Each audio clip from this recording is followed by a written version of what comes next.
Hi, this is Janet Fitch, um, and you've arrived at noon on Wednesday Pacific, 3 p.m. Eastern on Wednesday, which means it is Writing Wednesday, where I answer your writing questions, um, craft questions, psychological questions, existential questions, all things writing.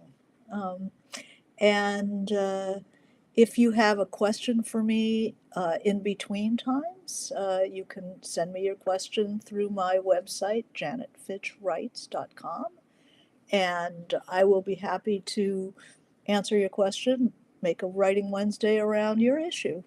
And if you have an issue, believe me, there are lots of people who do. Hi, Sarah. Um, so, and today, if you have questions or comments, just put them in the comments section, and I will answer as we go along. And it's a conversation, so uh, those of you who are live get to be part of it. So welcome. I do have a question today from Chelsea. So Chelsea, if you are on, this is your question, and it is a good question for everyone. I think every writer has this question from time to time. Hi, Amy. Um, and the question is, hi, Janet. I hope you're doing well, as any of us are doing. Yep. I'm writing with a potential topic for Writing Wednesday, which is a very good way to start the week. Hi, Hope. Um, I am starting work on a novel that is set over a very long period of time, 30 to 40 years. I'm curious how best to tackle this amount of time in one novel without sacrificing detail. Are there any novels that you recommend I read that do this well? Oh, yeah. Thank you so much for continuing to do these weekly master classes, Chelsea. Well, Chelsea, I hope you are joining us. There was one other book. Oh well, all's ashore, it's going ashore. Um, yes, I have many thoughts about this topic. How do you handle a 40 years in a book without, becoming Proust? Maybe you don't want to do 6 volumes. Uh, but time is, we live in time. Our book, what is narrative but a story that, or writing creation that occurs over time. It's the difference between a photograph and a film. Narrative art. The narrative has to do with the progression of time. Hi, Bozena. Good to see you. Isn't it a good question? Um, and I think that there are many really good answers to this question. I can give you books, which I will do as we go along, illustrating different techniques and how different writers have dealt with this issue. Hi, Betty Ann from Canada. Very cool. Um, Anybody writing historically, which if you're writing, say, about the Hundred Years' War, a novel set in the Hundred Years' War. I mean, usually we can be limited by a human lifespan, but many novels that can take place over 100 years, 200 years, family epics. Uh, Take place over several generations. I've made a list of different kinds of, types of novels that deal with time. And in some, time is it's a chronological narration. So often these books will have the name of a character and will be their life. So David Copperfield, Ethan Frome, um, the life of one person and follow it fairly chronologically, traditionally speaking. Um, you follow along the Count of Monte Cristo, you know, who is unfairly imprisoned and then wreaks his vengeance. That's a covers quite a number of years. You have novels like East of Eden by Steinbeck, which basically takes us from the Civil War up to the end of World War One, and it's two sets of brothers in two generations of this family. So family epics are generally how people have to deal with this issue of how to tell the story without telling every swimming party and glass of lemonade. How do you cut it up? How do you compress a story like that? Um, the Godfather, a number of hi Chelsea, yeah, here you go, a number of uh, years in the family of the Corleones. Pachinko, Four Generations by Minjin Lee. A Homecoming by Gyasi, which is 300 years. The Color Purple, 30 years in the life of one person. Um, so, family stories, generational stories, generally take that. And the simplest, way these stories are often told is chronologically. You start at the beginning. I was born in the year of my birth, etc., and then you take it through to the end. So how do you compress a story like that into hardcovers? How what do you leave in? What do you take out? I think is Chelsea's the first question we're going to deal with is how do you deal with that? Well, um, chaptering is your friend. It's very easy to end a chapter um, and then jump in time to the next chapter. And writers have been doing this for, you know, many, uh, many years, and readers are quite ready to accept that we are in January 1917, and then they turn the page, chapter 32, and suddenly we're in the spring of 1919 or 1918. And there's different ways you can do it. You can label at the top. Sometimes people just say what year, month, and year it is. Um, Sometimes you can say things like, uh, the baby is born in chapter 23, and then in chapter 24, you go, when the baby, turned 4, blah, blah, blah. So the reader knows that 4 years have passed. And we don't question it. We just want to know where the hell we are. Sometimes putting the dates up is helpful at the top if you want people to keep good track, especially historical novels that you want to pin to historical events. Um, that's a clarifying thing. But the passage of time, you can also just put a line if you in the middle of a chapter, if you want to move through time in the chapter, you double space, which informs the reader that you're moving in time. There's going to be a break in time, and then you catch them up, you know, in the spring. Like, say, your last section of this chapter had been in the fall. Um, then you can skip down and say, by spring, so and so.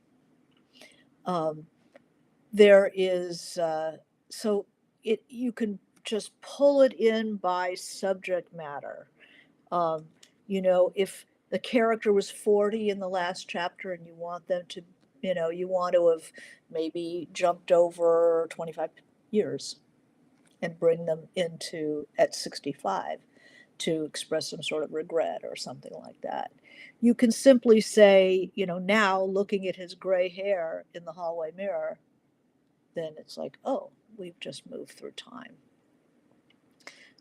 Then you don't have to drag the reader through a blow by blow of every minute, because you can be churning, and every writer knows what that feels like. It's like, oh, I need to account for this time between this and this. The author needs to maybe account for time. You might have to do a quick sketch of what the hell went on between this and this if you feel the need to. But it doesn't have to be on the page.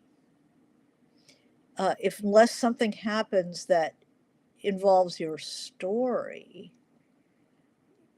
skip it. And then you can, if there's something you need to catch us up to in the body of the next chapter, if you need to account for something that happened in that gap, start the chapter. And now I looked in the mirror with my gray hair, blah, blah, blah. And, everybody was out of the house by then and blah, blah, blah. Just using exposition, getting there. Later on in the chapter, you might want to say, Millie's calling me, and, when she was 21, it was the worst year, and da da da da, and then back into the present of that section.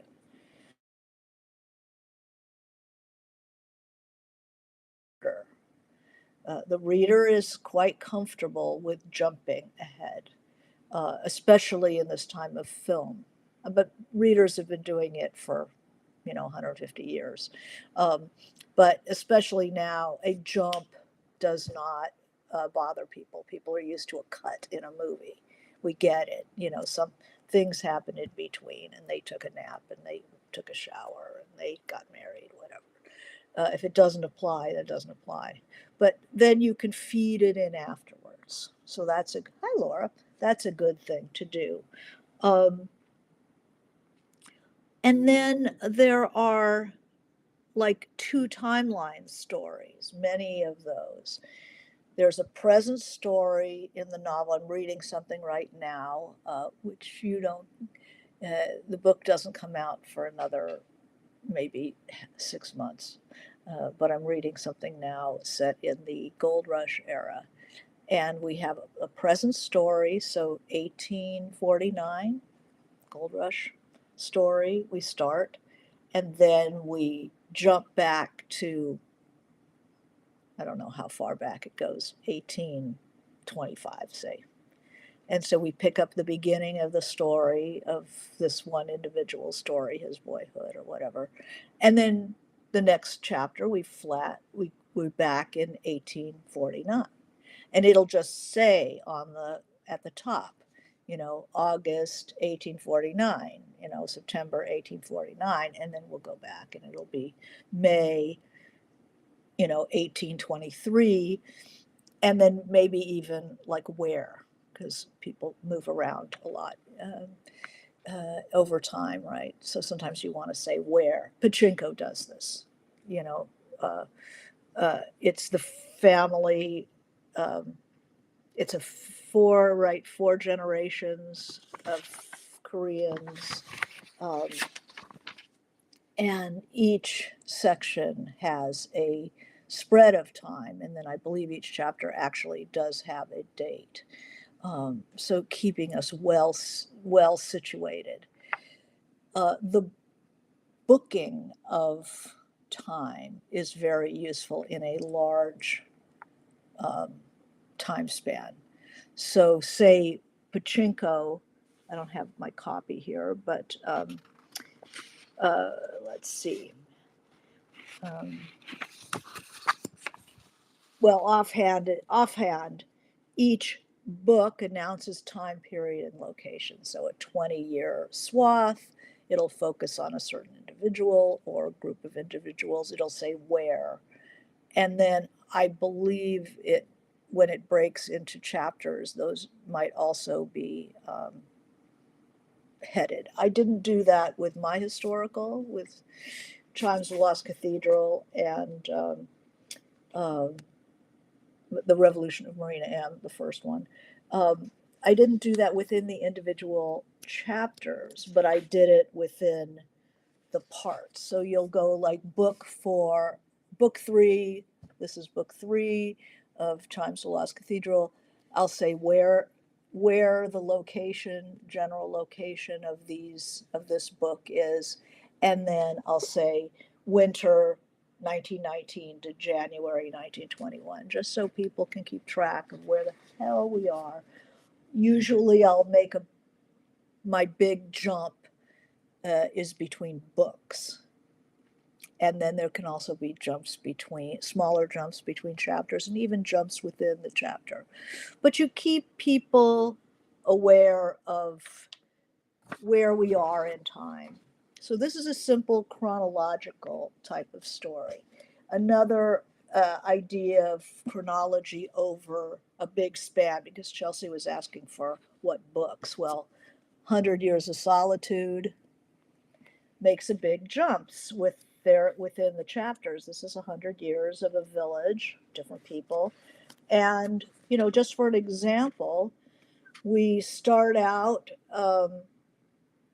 somebody is going to build a house, um, and it ends in very specific, granular reality, stone in somebody's shoe.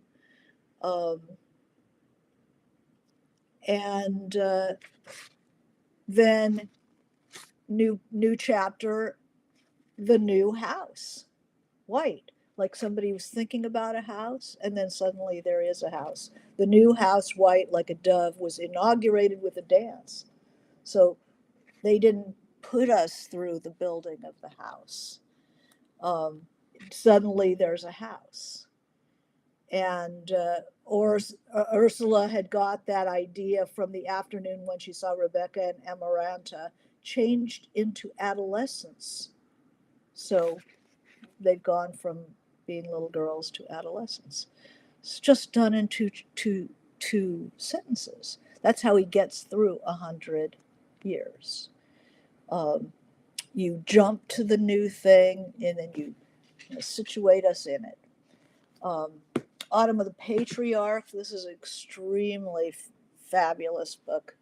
Um, Also by Marquez, about one person's life, and the often the one person's life books, a good way that many people have addressed the issue of time, handling the time, is that you start with the old person and then you move forward, and you might move back and forth between the story coming up and the story that's happening. There's a lot of stories that start at the end of somebody's life, they're on their deathbed, and they go in and out of their backstory, and then they're back in their present in the bed dying, and the relatives are around, and then they go back again.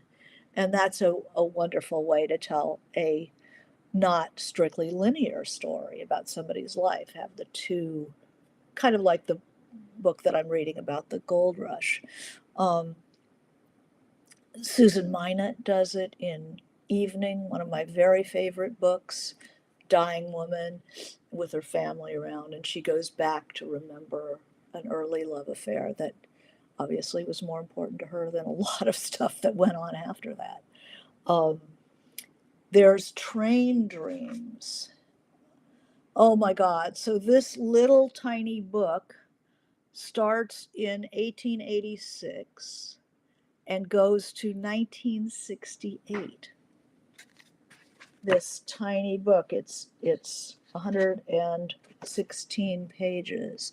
And if you want to see how somebody does that and how they move through time like that, I pulled out a few little phrases so you can see how you just tell us what season it is, what is happening on the trees. Maybe the tree is coming into flower, and then you want to show the passage of time, the tree is coming into flower again. Or the tree didn't bloom this year, or the tree was cut down last year, and then you've really moved time forward. Or, now the fruit is full, and now the tree is turning red, blah blah blah. But here is Train Dreams. Dennis Johnson is quite the master of everything. So I recommend just about everything that he's written. So here's him moving through time.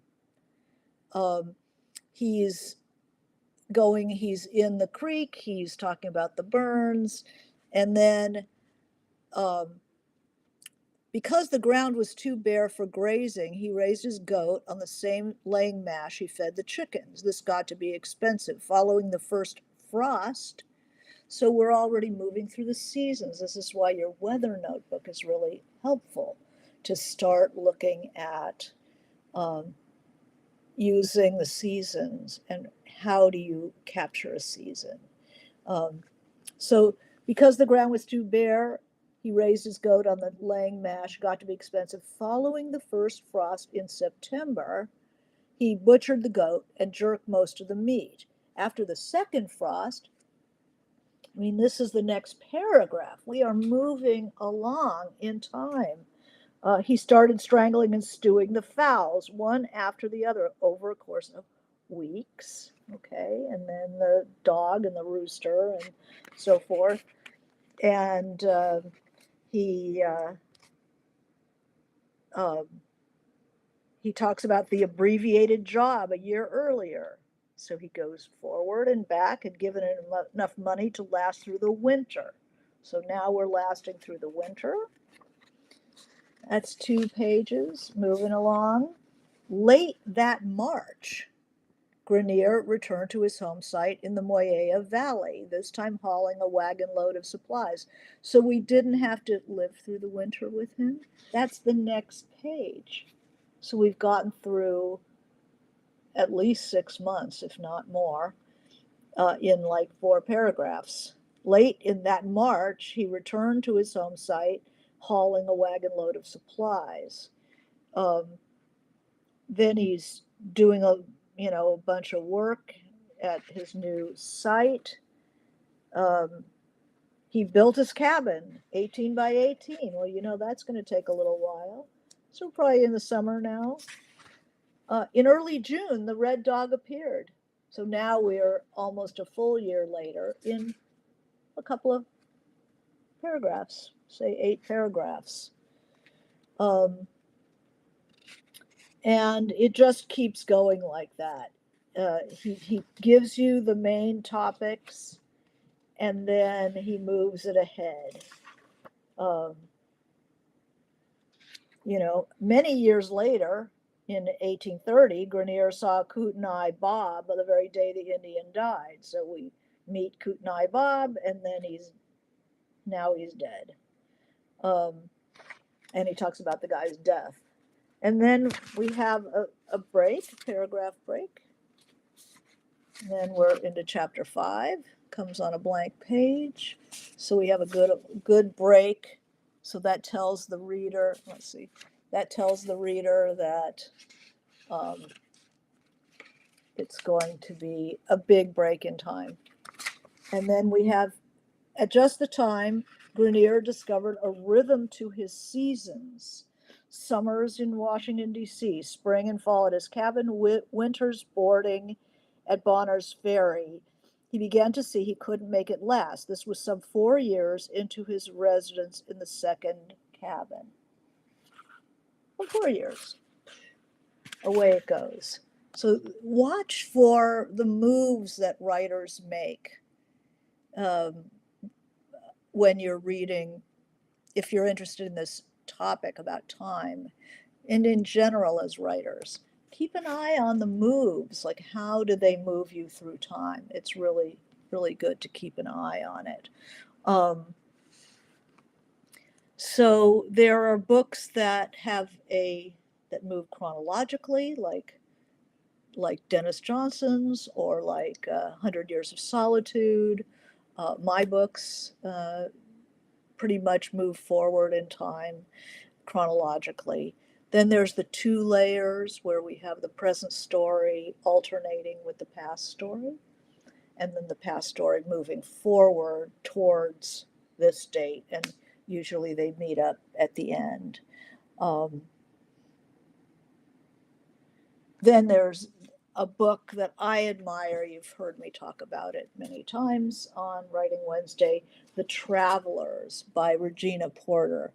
And this is a multi-generational story told from many points of view.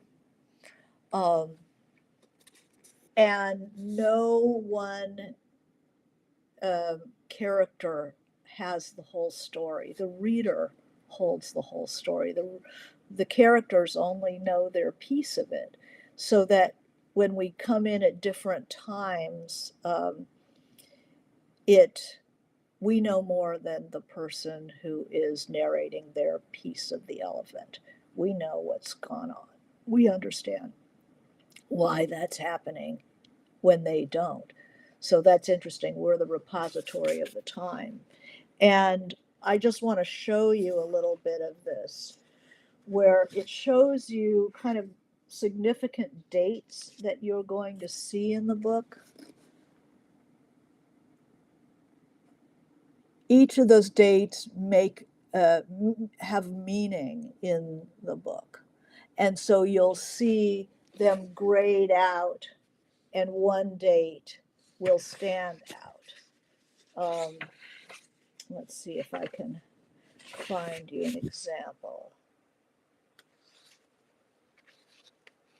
Like this one, there are two dates that stand out here, 2010 and 1968, on the subject of Damascus Road. Here's 2009. That's a single character, a single point of view that doesn't harken back. Let There Be Salt. So the dates that are highlighted here are 1954 and 2009, and they harken back and forth. It's a very beautiful, complex book that I super admire. Here's Act One. So it's 1971 and 2009. So there's an Act One, Act Two, etc. And the way that she moves through time is amazing. Like the first one, when the boy was 4, when the boy was 12, when the boy was 13, at 14, at 18. I mean, basically catching you up on that character in the first page, moving time like that. When James was 31, he did this. When he was 40, he did this. I mean, it's when James was 58. A really good way that people do mark time in these books that are long like that. Chelsea says the structure reminds me of Disappearing Earth, though that does not cover a long period of time, but it has different narrators and different sections of the story that they don't know what's going on in the other parts of the story. It's a brilliant book, Disappearing Earth. I love that. But The Travelers, man, and they were written at the same time. After a week, they finished building Damascus Prep, the school for rich kids who couldn't get in anywhere else. An 18-foot alligator crawled out of the swamp to inspect its former home. So there's a good location. So that's Damascus Road. Let's see how else she moves you through time. Let's see. Always, time goes back and forth, but the chapters themselves are chronological. Like within each chapter, you're moving forward, but it always pins you in time. La Finisterre in January is usually not so unforgiving, we're told. So we know where you are and what season and so forth. Super recommend this. So there are simple chronologies, the Count of Monte Cristo, Dickens, East of Eden, moves forward in time, makes jumps, locates us in the jumps, often puts the date um, or the year at least to help us keep it straight. Then it gets, there are some people who play with time, so the discontinuous present, discontinuous timeline. So The Lover, which I don't have my copy of at the moment, I have it on an e-reader, which you don't want to look at, by Marguerite Duras, it starts in the present of the book is an older person remembering their younger self. And you move back and forth in time, and there's also a point of view. The present story of the older person is told in past tense, and the past story of the young self is told in present tense. So what that tells me is that the narrator um, the narrator associates herself more strongly with the past story than with the present story. There's a distance, third person distancing, past tense in the present, whereas the story is happening as it's being narrated in the 15-year-old's point of view. So that's an interesting move that she makes. Hi, Cupcake. Um, let's see. Um, The Immortalists is a book that's got four siblings who evidently learn the dates of their death as young people talking to a fortune teller, and then how that affects the rest of their lives. So that another book that's covering a big swath of time in an interesting way. Um, let's see. Oh, discontinuous. So we talked about Evening by Susan Minot, Minot, a beautiful book about the dying woman looking back and remembering a love affair. And that's more compelling than anything that's happened to her since. Uh, a very interesting choice. Tinkers uh, by Paul Harding is a short book, and again, a dying person, and then moving in and out of the present and the past, in and out, in and out. It's a discontinuous narrative and just the most beautiful book. These books are just fantastic. Um, Other books.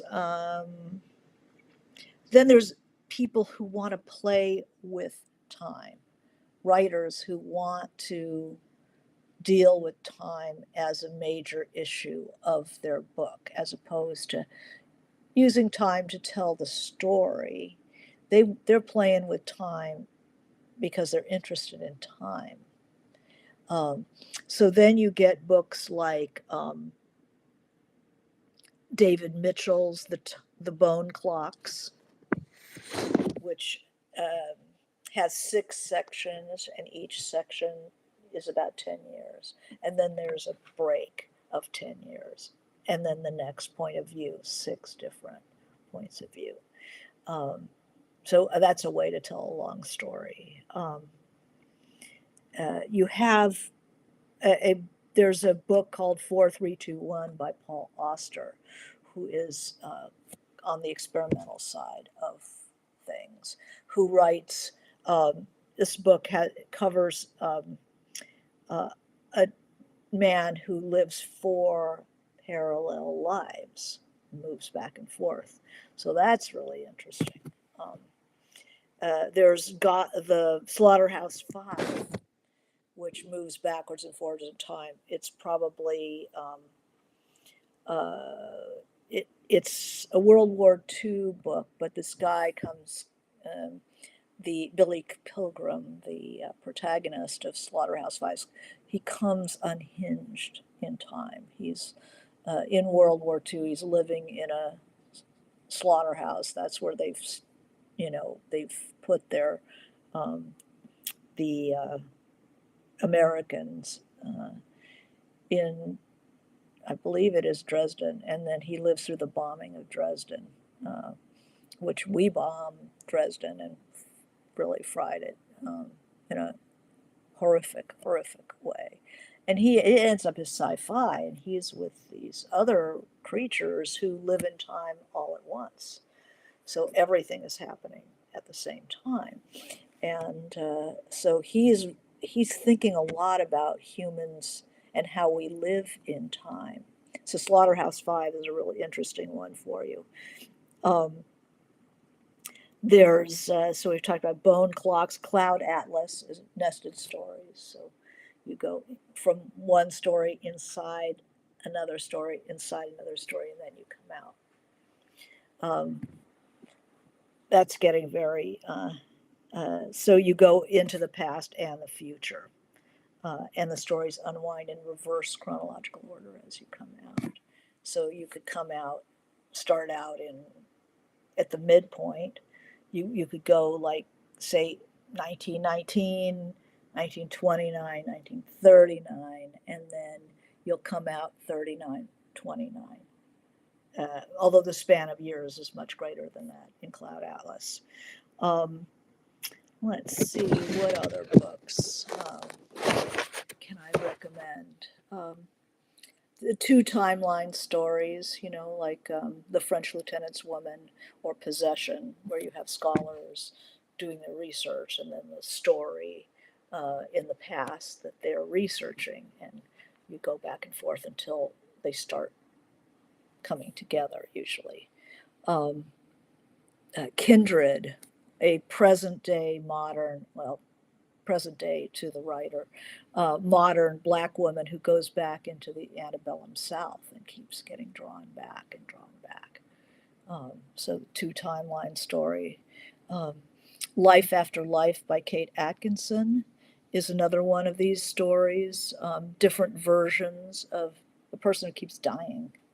It's sort of it reminds me a bit of the Sea of Fertility tetralogy by Mishma, where uh, this hard-headed guy is a lawyer and becomes a judge, keeps seeing the reincarnation of a childhood friend show up. But there are four books, so that probably won't be suitable for this question, but a really interesting book about time. Ender's Game by Card. What's his name? Scott Card. He keeps us up to date, like where we are in the book, by how old people are. You know, Johnny is 7. Johnny is 12. You know, now they're 25. You know, uh, clued in by character ages. So there's a question of, do you want to tell a straight chronology, the passage of time, the war is over, the child is 3. That's how you keep us up. Um, and then big jumps in time, part 1, part 2. Um, let's see. And then giving details of the gap where you need to. If you've jumped ahead and you need them inside the chapter rather than catching us up right at the top. It was the year, it was April. I mean, you can say it was April, and the whites had gained territory. They were in front of the Urals and they were on their way to Moscow. You know, you might want to do that. Or you can be on the ground and then do a catch up, then just give the details inside the chapter as you need to, like character in real time in 1914, say, and then say, ever since the Japanese War, the town had been awash with refugees. This was me making this up for you. First a trickle, second year a flood, the third a tidal wave. So we know for 3 years have passed. Catch us up. Um, let's see, you can also zoom in and out. So you catch us up, kind of, you think of it on the surface.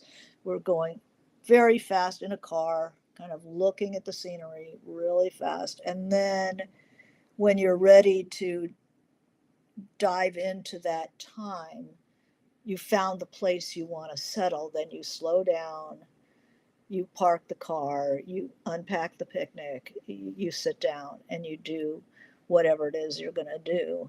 You don't have to do everything with that degree of detail. Sometimes you just want to get on with it. Um, so zooming in and zooming out is a really good. So how am I doing? Oh, we've covered a lot of ground here. So other questions. Two books that do multi-generational historical sagas extremely well are The Binding Chair by Catherine Harrison, says Sarah, and Cantica by Elizabeth Graver. So there's a couple of more books for you. I mean, I any family saga, you're going to have to do this as well. You know, you cannot juggle that much and do every day what's going on. Even Steinbeck in East of Eden, which is a chunky book, did not do that. So Chelsea, how are we doing? Are we answering your questions? Um, Hopefully, I've given you a bunch of books to think about. Anybody else have their favorite, like how people handle a large swath of time in fiction? And, you know, a book like Train Dreams that is like this is a terrific example of how that can be done if you like to do it that minimally. Um, Moving back and forth in time is very interesting, working associationally. Starting at the end and moving and then going forward at different times is good. Um, you don't have to do chronological. I, there was a short story that I read recently. Was it mine? A short story that I read recently that covered a tremendous amount of time. Usually, short stories, you know, you think of as very compressed, um, you know, just happening on the scene. But you know, Alice Munro, whatever you think of Alice Munro, you she covers a big swath of time in a short story, um, almost like novel length. Um, Chelsea says my work in progress is a first-person memoir style novel, but all these book recommendations will be good for sure. Forgot about Pachinko. Yeah. Um, what was the name of the book again? Written by Marguerite Duras, Duras. That is The Lover by Marguerite Duras. That's a fantastic book. Um, all right. Well, I wish you good writing, good reading. Keep an eye on how they manage time. You know, you can put a little T in the margin of your book where you're noticing, oh, they just moved us ahead. Oh, this is how he's keeping track of time. Just a little T. So time, or a little clock if you want to do it that way.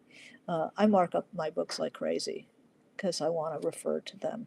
It's not, you know, with us, it's not just reading for fun, it's seeing how the magic is done. That's what we want to see. And so you have to keep your eye on the magician and make sure you see how it's done. All right, so thank you very much and good writing. And we will see you next week for Writing Wednesday. Thank you. Bye.